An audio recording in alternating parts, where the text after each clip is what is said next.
अस्सलाम वालेकुम students, welcome to Bio Brain. I am Rafay Khan. हम पढ़ रहे हैं बायोलॉजी। हमने स्टार्ट की थी ग्लॉसरी 9th क्लास। अब हम स्टार्ट करते हैं अपनी डेफिनेशन जो है गोल्जी ऑपरेटस।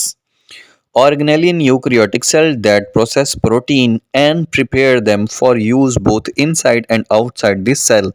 ये ऑर्गेनेली सबसे पहले तो यूकैरियोटिक सेल्स में पाई जाती है जिनमें न्यूक्लियस पाया जाता है। उसके बाद इसका काम क्या है? इसका काम है एंडोप्लाज्मिक रेटिक्यूलम से आने वाली प्रोटीन की पैकिंग करना। ये basically post office of cell भी कहलाती है। पोस्ट ऑफिस का काम होता है गिफ्ट को पैक करना और जहां चाहिए हो वहां भेज देना। गोल्जी ऑपरेटस प्रोटीन्स को, लिपिड्स को पैक करती है, इन्हें गोल्जी वेजिकल्स बनाती है। गोल्जी वेजिकल्स, ये आपको जो गोल गोल बॉल सी नजर आ रही हैं, दैट इज गोल्जी वेजिकल्स। और फिर जहां पर इनको ट्रांसपोर्ट करना होता है, आउटसाइड सेल की जरूरत होती है इस प्रोटीन को इस्तेमाल करना, या इनसाइड द गोल्जी ऑपरेटस इसको बाहर भेज देती है। सेल के अंदर कुछ इस तरह की नजर आती है, जैसे ये ऑरेंज कलर में आपको नजर आ रही है, ये है गोल्जी ऑपरेटस। एंडोप्लाज्मिक रेटिक्यूलम से आने वाली चीजों को पकड़ के गोल्जी वेजिकल में पैक करती है। या ये ग्रीन कलर की आपको नजर आ रही है, तो ये है गोल्जी ऑपरेटस और कमिलो गोल्जी ने इसको डिस्कवर किया था। Next definition is grana. Grana को ग्रेनम भी कहते हैं। ग्रेनम जो है वो सिंगुलर है। अब ग्रेनम क्या होता है? Structure in chloroplast consist of sac like membrane known as thylakoid. अब क्या है जनाब, आपको ये सामने नजर आ रहा है, क्लोरोप्लास्ट पौधों के अंदर पाया जाता है जिसके अंदर क्लोरोफिल होता है। फोटोसिंथेसिस के लिए काम आते हैं, ये मशीनरी लगी होती है। बेसिकली ग्रेनम का स्ट्रक्चर क्या होता है? ग्रेनम का स्ट्रक्चर ऐसा होता है कि जैसे ये जो सिक्के होते हैं, सिक्के 5 रुपए का सिक्का अगर एक दूसरे के ऊपर रख दिए जाए ठीक पे, तो पूरी ढेरी बन जाती है। वो ढेरी बिल्कुल समझे ग्रेनम का स्ट्रक्चर होता है, ठीक है। कोलेक्टिवली उस पूरी ढेरी को ग्रेनम बोलते हैं। और अगर एक एक सिक्के की आप बात करें, एक एक यूनिट की बात करें, तो वो कहलाता है थैलाक्वाइड।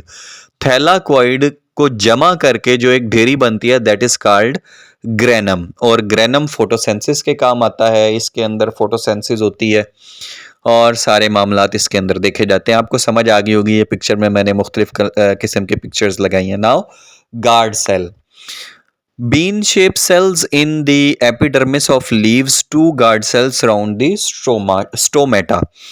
बीन शेप मतलब लोबिये की शक्ल के, ये पिक्चर में नजर आ रहे हैं, लोबिये की शक्ल के दो सेल्स होते हैं जिनका मुंह एक दूसरे की तरफ होता है और ये गार्ड सेल कहलाते हैं। और एक स्टोमेटा। स्टोमेटा क्या होते हैं? पत्ते के नीचे सुराख होते हैं जो गैसेस एक्सचेंज के लिए काम आते हैं। उनको सराउंड किया होता है, उनकी ओपनिंग में लगे होते हैं दो गार्ड सेल। ये ऐसे ही है जैसे दो गार्ड्स को खड़ा कर दिया है पत्ते की हिफाजत के लिए, स्टोमेटा की हिफाजत, ओपनिंग एंड क्लोजिंग के लिए। जैसे गार्ड गेट को खोलता है और बंद करता है, सेम एज गार्ड सेल भी स्टोमेटा को ओपनिंग एंड क्लोजिंग के जिम्मेदार हैं।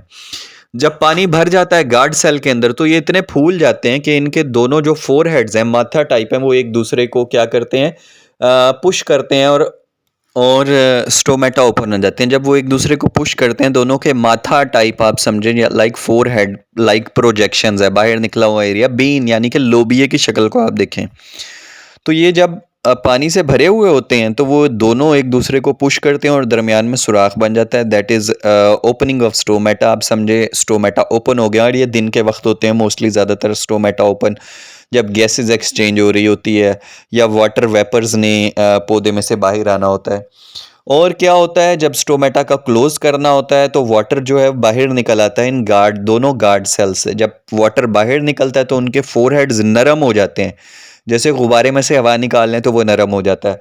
तो जब वो नरम होते हैं तो वो दरमियान वाला हिस्सा एक दूसरे के करीब आता है और स्टोमेटा क्लोज हो जाता है। वो जो ओपनिंग सुराख बना था वो ख़त्म हो जाता है और स्टोमेटा क्लोज हो जाता है। उम्मीद है आपको आज का लेक्चर समझ आया होगा, इसलिए वीडियो को लाइक करना मत भूलिएगा। चैनल को सब्सक्राइब कर लें ताकि रोज़ आने वाली वीडियो हम बड़ी मेहनत से आपके लिए बनाते हैं ताकि आपको समझ आ सके। अपना बहुत सारा ख्याल रखिएगा। आपसे मुलाकात होगी कल। अल्लाह हाफिज़।